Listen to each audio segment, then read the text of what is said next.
Let's just say it how it is, shall we? Holly Willoughby's statement went down like a lead balloon. No wonder it has now been claimed that she never wants to talk about her bestie Phillip Schofield ever again. Any likelihood of a snippet of truth about what she knew about his affair coming out of her mouth anytime soon looks to be as rare as a hen's tooth. Glee actress Jane Lynch surprisingly remarked on the debacle, giving her take on Holly's statement to her 1.5 million followers. She tweeted, "She's worried about the toll this whole thing has taken on Phillip Schofield's mental health." In response, one fan said their mind was blown that the furor surrounding the British morning TV show had reached the Hollywood actress. One person said, "OMG, this story has got so big, celebrities in America are retweeting it. Goodness." Perhaps it was the virginal white dress that saved her and her tarnished image across the pond. The buttoned-up 188-pound dress from Reese she wore on her big day reminded Blinkerhole of the matronly attire worn by nurses caring for the sick. Are you okay? No. We are not okay, actually, we feel very, very sick of your lies. Florence Nightingale, you are not. Now, it has been claimed that Ms. Willoughby wants to never talk about Phillip Schofield's departure from This Morning again. In a nod to Queen of Clean, Kim Woodburn, "I bet she doesn't, that little bee." An insider said, "This is the only time Holly will ever speak about Phil and what has happened. She still feels incredibly angry and upset by his actions and is very much still trying to get her head around it.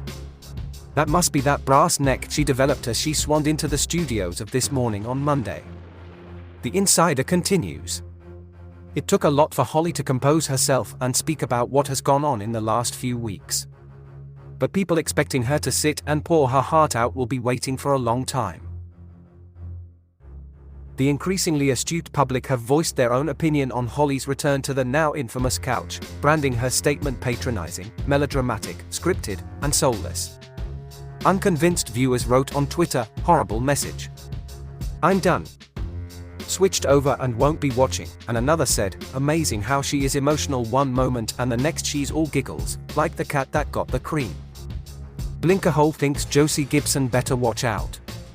Eamonn Holmes, who we believe knows exactly how to press Holly's buttons, hit the nail on the head when he recently called Josie the star of the show. Holmes previously said Ms. Willoughby should be dancing on the couch, because that's what she's been looking for forever. Now she has gotten rid of Phillip Schofield, will Josie Gibson be next on her hit list if she begins to feel outshined? Apparently, every word that Holly said on that eagerly awaited morning was pored over and changed several times before finally a final draft was approved by ITV bosses, not long before the show aired. If you believe that, you'll believe anything. Ms. Willoughby is said to have consulted her family over how she should deal with it during their sunshine break in Portugal last week, and afterward, she ran it by her publicist, Laura Sinclair.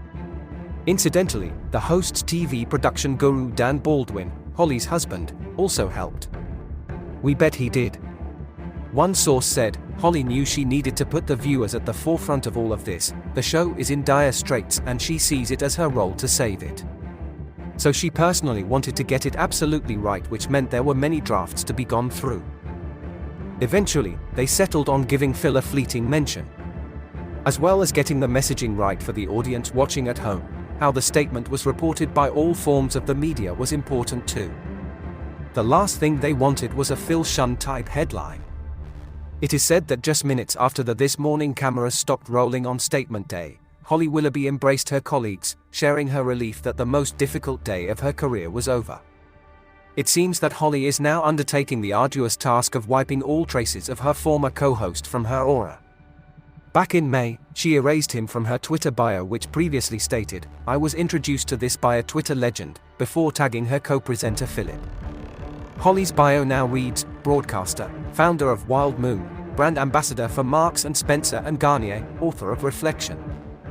Blinkerhole wonders what Garnier must think of all this. Holly has been the big hair care brand's ambassador for the past 6 years, and as of this moment, their website states. As well as a presenter, Holly is an author and known for her down-to-earth, accessible style. Using Nutris color means Holly can fit coloring her hair into her busy schedule. Right. Really sorry to tell you, but somehow we cannot see Holly Willoughby having the time to dye her own hair right now. She has much bigger fish to fry. So, to conclude, will the shaken, let down, and troubled Holly come out the other end of this all shiny and new and squeaky clean? With the public rapidly tiring of her Miss Goody Two-Shoes act, will it be considerably harder than she imagined to wash that man right out of her hair? I'm gonna wash that man right out of my hair. I'm gonna wash that man right out of my hair. I'm gonna wash that man right out of my hair and send him on his way.